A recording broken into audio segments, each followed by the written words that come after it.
के अनुसार हनुमान किसके लिए संजीवनी बूटी लेकर आए थे? आपको ऑप्शन रखूं? ए सुग्रीव, बी लक्ष्मण, सी सीता या डी राम? मुझे तो यही लग रहा है, सीता। पागल औरत, तुझे अक्ल है? तू क्या बोल रही है? सीता। चुप! चुप हो जा सातवीं फेल, चुप! एक शब्द नहीं बोलेगी।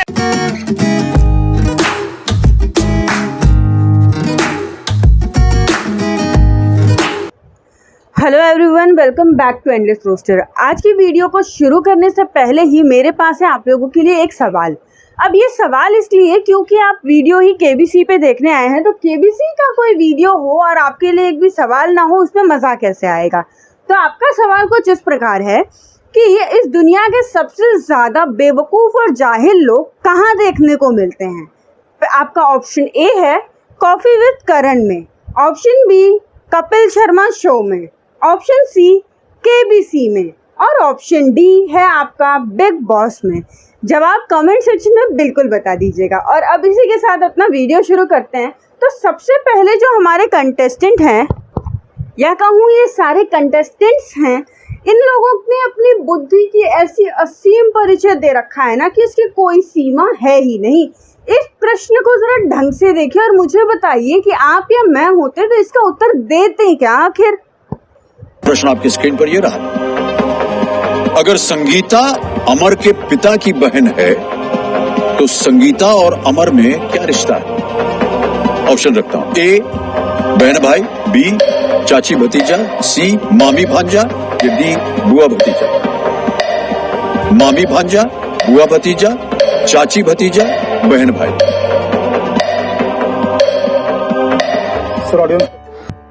तो देखो भाई, यहाँ क्वेश्चन बहुत ही सिंपल सा था। यहाँ पे पूछा गया कि अगर संगीता अमर के पिता की बहन है, पिता की बहन कौन होती है? तुम्हारी जरा मुझे ढंग से सोच के अपना जितना दिमाग है तुम्हारे पास लगा के बता दो, कौन होती है पिता की बहन? अरे सबको पता है, बुआ कहते हैं तो बुआ। लेकिन नहीं, ये जो कंटेस्टेंट महाशय हैं इन्हें कहाँ पता है। ये तो भाई अपनी किताबों में इतने गुम हो गए होंगे केबीसी की तैयारी करते वक्त कि अपने रिश्तेदारों को ये क्या कहते हैं वो ये भी भूल चुके हैं। अपने क्या ही कहा जाए ऐसे गधों को जिनको इस टाइप के क्वेश्चन में भी चाहिए होता है ऑडियंस पोल।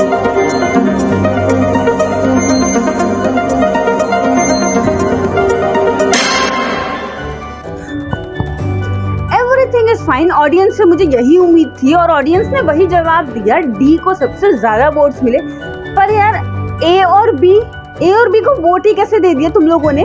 बहन भाई चाचा भतीजा, मतलब सॉरी चाची भतीजा, ये हो कैसे सकता है? थोड़ा सा इतना सा जो भी तुम्हारे पास दिमाग है उसको लगा लेते ना तो तुम इसके जैसे बेवकूफ़ नहीं होते।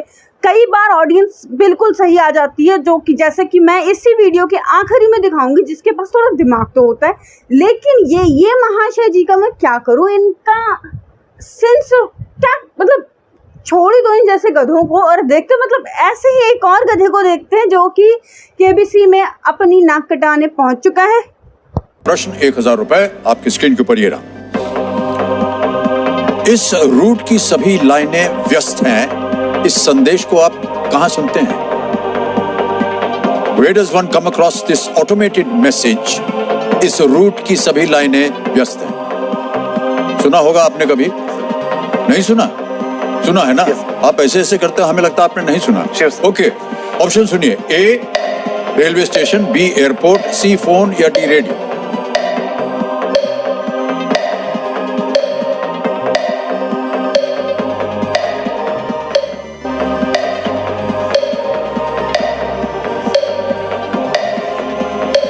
Sorry sir, railway station.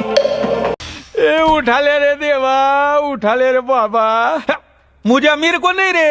What? इस रूट की सभी लाइनें व्यस्त हैं। कृपया थोड़ी देर बाद प्रयास करें। ये जो वाक्य हम अक्सर सुनते हैं, ये हम कहाँ सुनते हैं? हम तो ये रेलवे स्टेशन पे सुनते हैं। रेलवे स्टेशन क्यों सर, एयरपोर्ट बोल देते, रेडियो बोल देते, क्योंकि फोन तो आपने आज तक जिंदगी में देखा ही नहीं, ना ही किसी को उठा के लगाया होगा कभी, है ना। कभी मतलब फोन से सामना कहाँ हुआ है कभी इनकी, मतलब इनने आज तक जितने कॉल्स किए इनके लाइन एंगेज कभी आई ही नहीं होगी, क्योंकि इन्हें लगता है कि ये वाक्य रेलवे स्टेशन पे सुनने को मिलता है। या मतलब मैं अगर किसी छोटे से नर्सरी एलकेजी वाले बच्चे से भी पूछ रहा हूँ वो भी शायद इसका जवाब दे दे, क्योंकि आज के डेट में तो वो बच्चे भी फ़ोन चलाते हैं, और कोई भी इंसान जो फ़ोन चलाता है ना उसे बहुत बहुत अच्छे से पता होता है कि इस रूट की सभी लाइनें व्यस्त हैं, हम कहाँ सुनते हैं।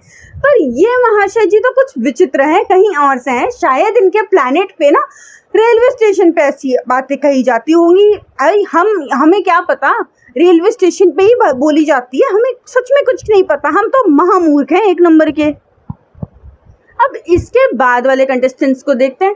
अब ये जो कंटेस्टेंट है इनसे पूछा गया कि इनमें से कौन सी हिंदी फिल्म के टाइटल में उस साल का नाम दिया हुआ है जब हमारे देश में क्विट इंडिया मूवमेंट चल रहा था।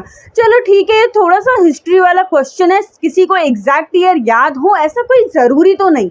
मैं खुद भी ऐसे गारंटी नहीं ले सकती कि मुझे सारे सालों के बारे में पता होगा, सभी ईयर्स मुझे याद होंगे, ऐसा ज़रूरी नहीं है। वो अलग बात है कि अपने देश के नेशनल मूवमेंट्स को सबने याद किया था, लेकिन फिर भी एक पल को मैं मान भी लेती हूँ कि इस इंसान को इस बारे में नहीं पता था और इसने ले ली lifeline, that was totally accepted. पर उसके बाद देखो होता क्या है। जल्दी बोलिए। सर 50-50 करना चाहूँ। शांत हो जाए, खड़ी बढ़िए। ओहो, लाइफलाइन लेंगे कौशिक जी, इसे अंकित किया जाए कंप्यूटर महाशय, और जो दो गलत ऑप्शन है उन्हें आप मिटा दीजिए। वाह, जिसको आप देख रहे थे तो चलो अब बताइए, दो रह गए, सी 1942 लव स्टोरी या D summer 2007। Sir audience poll, कोई आइडिया नहीं, ऑडियंस पोल लाइफ। 4 सेकंड रह गए, ऑडियंस पोल। अच्छा, तो 1942 और 2007 में भी इन्हें डाउट है। 1942 और 2007 यार, थोड़ा सा सेंस अगर तुमने यूज, अच्छा होगा नहीं ना, नहीं होगा ही नहीं तुम्हारे पास, तुम अपने सेंसेस खो चुके हो। 1942 और 2007 में हुआ है भाई, याद करो क्विट इंडिया मूवमेंट अभी तो कुछ सालों पहले हुआ था, यही 2007 में। 1942 अरे वो क्या चीज है, उसके बारे में हम कैसे बात कर सकते हैं, 1942 तो हो ही नहीं सकता है। और अगर आप में से किसी को भी लगता है ना कि इस इंसान ने भाई हड़बड़ी के चक्कर में या डर गया 4 सेकंड देख के इस वजह से ऐसा जवाब दिया, तो रुको जरा, थोड़ा सा आगे देखो। इस इंसान, इसी की एक और क्लिप है जिसने मतलब आगे के क्वेश्चंस में, तो देखिए इन महाशय जी के अगला क्वेश्चन और अगला उत्तर। वैधता कितने साल की होती है? What is the validity period of an Aadhaar number in India? तो ये सवाल कुछ इस प्रकार था कि भारत में आधार नंबर की वैलिडिटी कितनी होती है, और ऑप्शंस भी कितने आसान से दे रखे। देखो 10 साल है, 20 साल है, 50 साल है, लाइफ टाइम है। लाइफ टाइम छोड़ो, अरे 10 साल सही होगा ना जवाब, क्यों तुम्हें भी नहीं लगता? देखिए हमारे सर जी ने तो यही जवाब दिया कि 10 साल सही होता है जवाब। क्या मुझ पे भी विश्वास नहीं तुम्हें? जरा देखो तो इसे। 10 वर्ष, 20 वर्ष, 50 वर्ष या आजीवन? कोई आइडिया नहीं है, अभी 10 वर्ष लग रहा है। पर इस बंदे की किस्मत देखो कितनी अच्छी है, इसने जो लाइफलाइन ली इसके बाद उसमें इसने अपने लिए एक हेल्पर को बुला लिया, एक मदद करने के लिए एक इंसान को बुला लिया। मैं उस लाइफलाइन का नाम भूल चुकी हूँ, सॉरी फॉर दैट। पर उसे बुला लिया और उसने उन्हें, जो उसकी मम्मी थी उनने उसका जवाब दिया। जवाब क्या, अच्छे से सुनो और उसके बाद उनकी माता जी का रिएक्शन भी देखना। 10 वर्ष लग रहा है। ना चाहेंगे सर मम्मी जब श्योर है मैं भी श्योर हूँ। कंप्यूटर महाशय डी लाइफ टाइम पे ताला लगाइए। उत्तर सही है, ये आप जीत गए हैं 3,20,000 रुपए। लाइफ टाइम मजे में आधार बार बना दे आधार कार्ड। फुट गया हमारा राम जी, एक लंगड़ो एक कानी, मैं एक ले सियानी। भाई आज मुझे तो सच में लगता है, आज नहीं सॉरी उस दिन मुझे सच में लगता है ये बंदा घर जाकर अपनी माँ से ना अच्छे से पिटा होगा, और नहीं पिटा ना तो यार अब पिट जाना चाहिए इस अपनी माँ से। तो ये जो हमारी अगली कंटेस्टेंट्स है पेशे से, वो एक टीचर है और आगे डॉक्टरी की तैयारी कर रही हैं। अब आप बहुत आसानी से समझ सकते हैं कि एक ऐसे इंसान के इंटेलिजेंस लेवल को कितना होना चाहिए। जब हम लोगों को पता चलता है कि एक टीचर प्लस जो कि डॉक्टर की तैयारी कर रहा है, वो इंसान किस लेवल का इंटेलिजेंस रखता है, तो हम पूरी उम्मीदें कर लेते हैं कि ये बंदा केबीसी में आ रहा है तो कुछ उखाड़ के ही जाएगा, कुछ ऐसा करके ही जाएगा जिससे उसका नाम हो जाएगा। पर यहाँ देखिए इन मैडम जी ने कितने नाम कमाए हैं। तो इस वाले की वॉल्यूम कुछ अच्छी है नहीं, इसलिए मैं भी बोल रही हूँ। दैट इज कि यहाँ पे पूछा जा रहा है हमारे लिए कि आपका ये जो लाइट के कि आपका ये जो रेनबो के 7 कलर्स होते हैं, अगर आप लाइट के संदर्भ में यानी कि लाइट के हिसाब से जवाब दें तो ये जो रेनबो के 7 कलर को आप मिला देते हैं तो कौन सा कलर बनता है। यानी कि वही याद करो, हमने जो 7th क्लास में 6th क्लास में पढ़ा था, विबग्योर याद है ना तुम लोगों को, ये वही है। और ये हम सबको बहुत अच्छे से याद है कि क्या होता है इसका आंसर। पर फिर भी हम इन मैडम को जवाब देने का मौका देंगे, ऐसा नहीं है। हमें अपनी टीचर्स पे और अपने देश की टीचर्स पे पूरा भरोसा है। भाई हमें इन्हीं जैसे टीचर्स ने तो सिखाया। नहीं, सॉरी मैम, हाँ मैं अपनी टीचर्स को सॉरी कह रही हूँ, इनको नहीं।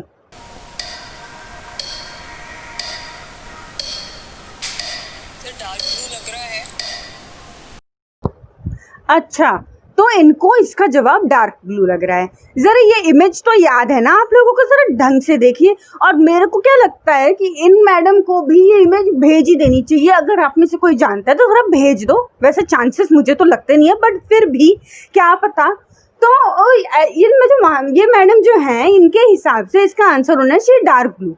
बट स्टिल इन्हें एकदम श्योरिटी नहीं है, तो ये करती है फोन अ फ्रेंड, वीडियो फ्रेंड जो भी कह लो, तो वो करती हैं। और उसके बाद जो उनके सो कॉल्ड दोस्त या साथी या जो भी हेल्प करने वाला इंसान है उसने जवाब दिया, वो भी वैसा ही।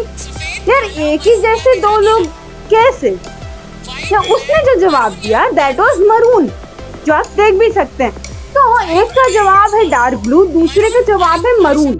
डार्क ब्लू मरून, मतलब सोच के ही इतना गुस्सा आ रही ना। अगर गलती से वो 6th-7th के क्वेश्चन पेपर में आए हुए क्वेश्चन में मैंने ही आंसर लिख दिया होता ना, तो बाय गॉड इतनी पिटने थे ना हम लोगों ने, अच्छे से पढ़नी थी ना कान के नीचे टीचरों के द्वारा, कि उसकी लिमिट नहीं होती। और ये किस राइट से अपने स्टूडेंट्स को आगे जाके बोलने वाली है कि बेटा तुम्हारा ये आंसर गलत है। क्योंकि मतलब क्या ही कह सकते हैं। मुझे क्या लगता है, इन मैडम ने एक प्लेट इमेजिन की, उस प्लेट में लाल, नीला, पीला, हरा सारे रंगों, जो विबग्योर था ना, वो 7 रंगों वाला विबग्योर को मिलाया और ऐसे पेस्ट बनाया और इमेजिन करा कि उस पेस्ट का रंग क्या होगा। और इनके सोकल दोस्त ने भी यही इमेजिन करा। एक को लगा नहीं उसका रंग डार्क ब्लू होगा, दूसरे को लगा कि नहीं इसका रंग तो मरून होगा। पर ये तो भूल ही गए कि वहाँ पे एक शब्द लिखा था कि light, you have to answer this according to light, in the context of light. रोशनी के संदर्भ में उत्तर देना था आपको, ना कि असली कलर, वो रंगीला वाले कलर लेके मिला के इमेजिन करना था। लेकिन नहीं, इन मोहतरमा को तो यही जवाब अच्छा लगा, तो उनने अपनी ही सुनी, बस कह सकते अपने दोस्त की सुनी ना सुनी एक ही बात है, उसने जवाब में डार्क ब्लू ही दिया।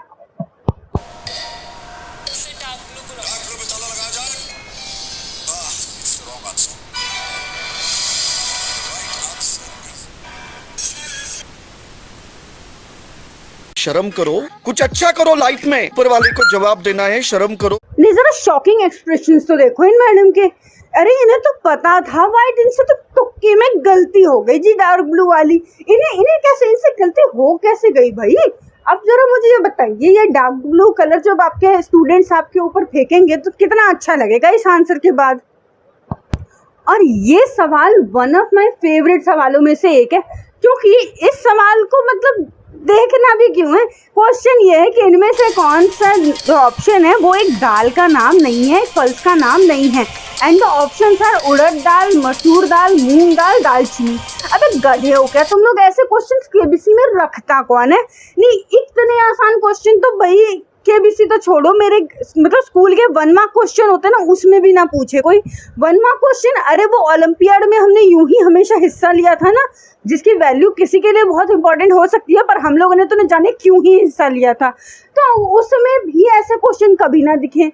क्या उसमें क्या मतलब, बच्चों से ऐसे बच्चे मजाक मजाक में क्विज क्विज खेलते हैं ना कभी कभी, या फिर मैं टीचर स्कूल खेलते हैं ना, तब भी कोई ये सवाल तो कतई नहीं पूछता, क्योंकि सबको पता है कि ये सवाल पूछने वाला महामूर्ख होगा और जिसे उसका जवाब नहीं आता वो तो मूर्खों का स्वामी होगा, स्वामी। तो मुझे अपने मतलब केबीसी के कंटेस्टेंट से तो जानते ही हो कितना भरोसा हो चुका है, तो मैं देखना चाहूंगी कि इसमें क्या मस्त वाला जवाब है, या कहें मुझे तो पता ही है जवाब क्या है, तुम्हें देखना चाहिए कि इसका क्या जवाब मिलता है।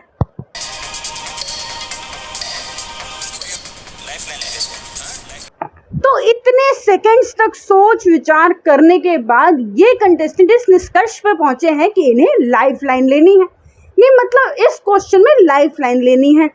अगर इस क्वेश्चन में भाई तू लाइफ लाइन ले रहा है तो तू क्विट मार, तू लाइफ लाइन मत ले, तेरे लिए वही सबसे अच्छा रहेगा। क्विट मारने के बाद कभी नजर मत आना इस इंडस्ट्री के आसपास भी, या कहें कैमरे के सामने मत आ जाइयो भाई, वरना क्या क्या बेइज्जती होगी, या कहें इनके जैसे इतने हैं ना कि अब तो याद भी नहीं रहते कि कितने हैं। पर फिर भी देख लेते हैं भाई ऑडियंस का जवाब। जैसा मैंने स्टार्ट में भी कहा था कि आखिरी वाला है ये, और आखिरी वाले में जो ऑडियंस ने जवाब दिया वो एपिक था। तो चलिए देखते हैं ऑडियंस का जवाब। पब्लिक ऑडियंस पोल आ जाइए, अपने वोटिंग मीटर्स हाथ में धरिए, 10 सेकंड मिलेंगे और आपका टाइम शुरू होता है। आप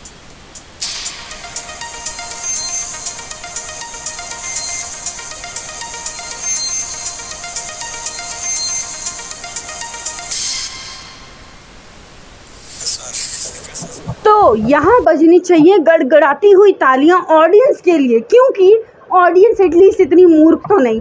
मैं पहली बार ऑडियंस के आंसर देख के इतनी खुश हुई हूँ कि उसकी कोई सीमा ही नहीं है। ऑप्शन ए, बी और डी को इस तरीके से नेग्लेक्ट किया है क्योंकि यार सबको पता है कि दालचीनी ना दाल नहीं होती है और ना ही वो चीनी होती है। बेवकूफ़ों, क्या मतलब क्या करूँ मैं। कल अभी वापस से आने वाला है केबीसी का सीज़न फ्रॉम दिस 28 राइट। तो इसके बाद हमारे जो सीज़न है इसमें हमें ऐसे अप्रतिम हुनर वाले लोगों से मुलाकात करने को मिलेगी, ऐसे ही बुद्धि का परिचय देने वाले लोग मिलेंगे। हाँ, इस बार ऑडियंस तो नहीं होने वाली, तो ऐसे इंटेलिजेंट ऑडियंस तो हमें नहीं मिलेगी। पर अब मैं सोच रही हूँ कि ऑडियंस नहीं होगी और ऑडियंस पोल नहीं होगा तो इन कदमों को बचाएगा कौन, क्योंकि ऐसे मूर्खों का सामना, मतलब क्या ही कहना चाहिए मुझे, ऐसे मूर्खों के स्वामी यहाँ पे नज़र आ जाते हैं ना कि जिसका कोई वो लेवल ही सेट नहीं कर सकता। हमें लगता है दैट इज़ दी एंड, इस लेवल से ऊपर कोई बेवकूफ़ हो कैसे सकता है, बट नहीं। केबीसी का हर एक सीज़न हमें इस बात में गलत साबित करता है और हमें समझाता है कि तुम केबीसी में कौन बनेगा करोड़पति देखने बिल्कुल नहीं आते हो। कौन बनेगा करोड़पति देखने बिल्कुल नहीं आते हो। तुम तो यहाँ आके अपनी मूर्खता का ढिंढोरा पिटवाते हो। हर साल हमसे तुम अपनी बेइज्जती करवाते हो और तुम्हारे तो क्या ही कहने, तुम हर साल अपने घर वालों की नाक कटवाते हो। So that is it for today. Video पसंद आई हो तो इसे लाइक कर देना, अपने फ्रेंड्स के साथ शेयर करना, और अगर इस साल के मीम क्लिप्स तुम्हें मज़ेदार वाले मिल जाएं, अगर इस साल केबीसी के मज़ेदार कंटेस्टेंट देखने हो तो केबीसी ख़त्म होने के बाद एक और वीडियो लाऊंगी तो उसे भी ज़रूर देखना। लेकिन उससे पहले जाके चैनल को सब्सक्राइब कर दो। चैनल सब्सक्राइब कर दोगे तो उन वीडियो नोटिफिकेशन तुम तक सबसे पहले पहुंच जाएंगी और मेरे को भी थोड़ा सा फ़ायदा हो जाएगा आगे जाके, क्योंकि अभी तक तो मेरे 1 के तो छोड़ दो 100 ही कई बार नीचे पहुंच जा रहा है। तो ज़रा थोड़ा सा सब्सक्राइबर्स बढ़ा दो तो अच्छा रहेगा। और अगर कोई भी अपने विचार प्रकट करना चाहता है तो प्लीज़ कमेंट सेक्शन में अपने कोमल हाथों से ज़रा कमेंट करके जाओ, ज़रा समझ में आए तुम्हारे क्या विचार हैं। और क्या, अपने दोस्तों को शेयर कर देना, मुझे जाके इंस्टाग्राम पे फॉलो कर लेना। Bye bye. समझ में आया क्या? समझ में आया क्या? 101% on the biggest. आया क्या? एलियन के शक्ल के आइला जादू।